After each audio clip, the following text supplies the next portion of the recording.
I don't usually like to rant on YouTube because, let's be honest, nobody actually gives a crap what I have to say, but I make an exception. For the past few weeks, everyone has been saying, "Dude, watch Megan is Missing. Bro, it's the creepiest fucking movie." And on and on and on and on and on and on. Now, for some reason, I always feel like I have something to prove whenever someone tells me just how scary or creepy something is. Because of how much build-up it gets, I go and search for it myself. I did it in 2007 when Paranormal Activity came out, which sucked, and I did it in 2011 when everyone was bringing an extra set of underwear to go see Insidious. Quite frankly, the only thing that scared me was the terrible acting. So naturally, I had to sit through this almost 90-minute time killer to see what the commotion was about, and boy, was it something stupid. Like most horror movies today, it was awful. But it was awful in a special, unique kind of way. Michael whatever, however the fuck you say his name, I don't really give a shit, directed it to be shot in the format of found clips from video cameras, news segments, and cell phone calls. It was a little bit like what they did for Chronicle, except there's less shaking of the fucking camera. But to be fair, Chronicle had the budget of a microwave pizza. A majority of the film focuses on Megan Stewart, a 14-year-old... I'm just gonna be honest. She's a slut. The movie is based on true events and true cases of missing children, and I do hope that if Megan was real, she wasn't as much of an STD vending machine. She's 14 and always goes to parties to get shit-faced and give blowjobs. Her other friend, Amy, is the complete polar opposite of Megan, i.e. nothing short of a prude. Megan takes Amy to a party where Amy gets drunk, gets slapped in the face by a guy who was denied access into her panties, and then she proceeds to throw up on a couple of girls making out with each other. Believe me, it's not as entertaining as it sounds. Megan tells Amy a very descriptive story about how she gave her first blowjob at 10 years old, and shortly after that explains that the reason she's a slut is because her stepdad had sex with her for 2 years, and the mom never did anything because she was scared to lose the husband, and blah blah blah blah, yada yada yada yada. Can you say stereotype? Another used resort of filming in this movie is a video chat system similar to Skype and Ubu. Megan starts chatting with some guy named Josh on there who can only supply her with pictures and not video since his webcam is apparently broken. He asks to see her behind a diner, she accepts without a second thought, and we never see her again for the majority of the film. It literally happened exactly like that. Now I'm going to stop everything for just a second to sort of throw out some common sense. If you're going to meet someone in person for the first time after talking to them on the internet, and you're not 110% sure they are who they say they are, bring someone with you. Bring a friend, bring a parent, a teacher, your pit bull with a violence problem. Somebody. I'm not saying she deserved to get kidnapped, but the bitch was asking for it. I'm also not saying she was an idiot, but Megan, you're a fucking idiot. Then again, some of the blame should fall on the shoulders of the parents for not teaching their kids about the dangers of online predators and thus not being parents at all. Anyway, after being missing for a few weeks, Megan's friend Amy throws that Josh kid under the bus and says to a news crew that she thinks Josh kidnapped Megan.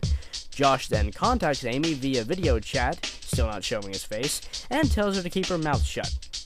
Brilliant logic is then displayed when Amy has a possible kidnapper after her, but still decides to walk around town by herself. Without a doubt, she gets kidnapped too. Now I understand why Amy and Megan were friends despite being red and blue. They were friends because they're idiots. That's right, they're like Ren and Stimpy, SpongeBob and Patrick, and Beavis and Butthead. Yes, you are correct, I just compared two young kidnapped girls to Beavis and Butthead. Now, everyone always says that the last 20 minutes are the creepiest and will give you nightmares, but I am here to beg to differ. In the last 20 minutes, we see quote-unquote unedited footage from the camera Amy was carrying before she was kidnapped.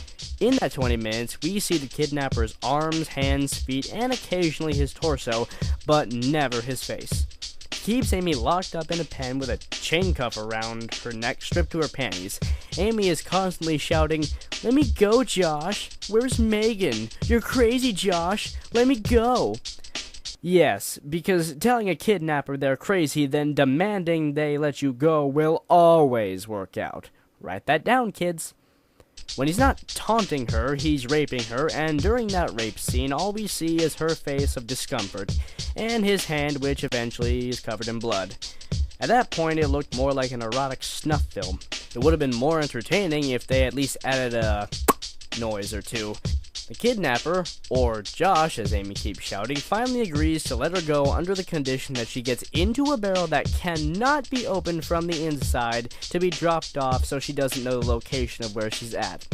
But when Josh opens up the barrel, we see Megan's dead corpse lying there with wide-out eyes and an open mouth. Amy, of course, starts to run off and have a panic attack.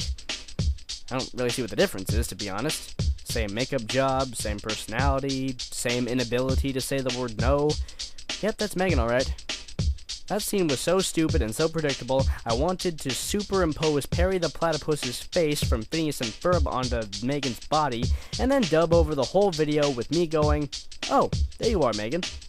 So Josh puts Amy in the barrel with the dead body of her best friend, and you can hear her either screaming, complaining about Megan's stench, or demanding Josh to let her go. Again, Amy? Really? It didn't work already, come on. So the last scene is Josh burying the barrel with Amy in it alive, and then just casually walking away into the sun like nothing happened.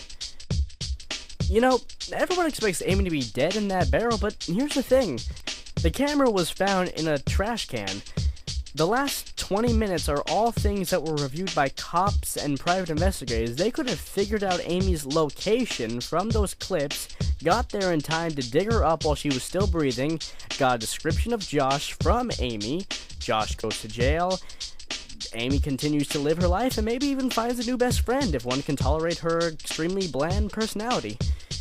But hey, for all we know, Josh dumped the camera weeks or months after doing what he did.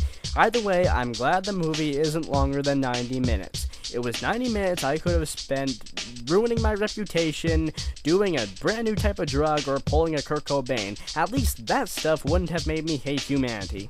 I don't know whether to call Josh a sicko or pat him on the back for shutting Megan up before she gave more detail about taking her first cum shot down her whore throat. But let me be clear about something. I don't agree with murder, and I don't think it's justifiable. But I do think Megan is Missing was a waste of time, money, acting ability, and camera battery. I don't know why the hell people thought the last 20 minutes were terrifying, because I didn't cringe at all. So that either means I'm the alpha dog and everyone else is a pile of pussies and weakness, or there's just something incredibly wrong with me. Either way, I'm sleeping tonight.